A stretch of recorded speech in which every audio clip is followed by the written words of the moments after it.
Отырған орнына жабысып алатын билік өкілдерін білетін шығарсыздар. Билік үшін адамдар не істемейді? Естіген шығарсыздар, тағы да жаңа министрліктер пайда болды. Енді бюджетке тағы да шығын әкелетін болды.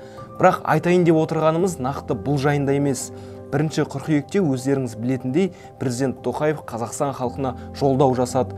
Жолдауда Тоқаев Қазақстан халқына өтірік мәлімдеме жасады ма, жоқ па, тексеріп көрдік. Өмір сүру ұзақтығы да артып келе жатыр. Былтыр бұл көрсеткіш 74 жастан асты. Алдымен видеоға лайк басып, жақындарыңызбен бөлісіңіздер. Мұндай контентке лайк басу қиын емес деп ойлаймын. Тоқаев бұл мәлімдемесінде аса қателеспеді. Расымен денсаулық сақтау министрлігінің мәліметінше 2022 жылдың қорытындысы бойынша алғаш рет орташа өмір сүру ұзақтығының деңгейі 74,44 жасқа жеткен. Егер статистика бюросының дерегіне сүйенсек, жыл сайын артып келе жатыр деп нақты айта алмаймыз. Арасында өзгерістер де бар. Себебі күтілетін өмір сүру ұзақтығы 2019 жылы, 2020 жылы, 2021 жылы және 2022 жылы әртүрлі болған. Қазақстан әлемдегі ең жас мемлекеттің бірі.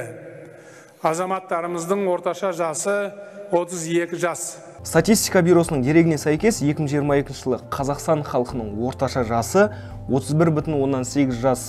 Алайда бұл Қазақстанды ең жас мемлекеттердің қатарына жатқызбайды.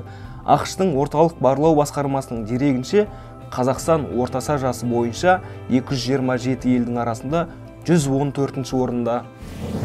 ақш-тың орталық барлау басқармасы рейтингінің ерекшелігі алдыңғы қатарда халқының орташа жасы жоғары, яғни қарттары көп елдер орналасқан.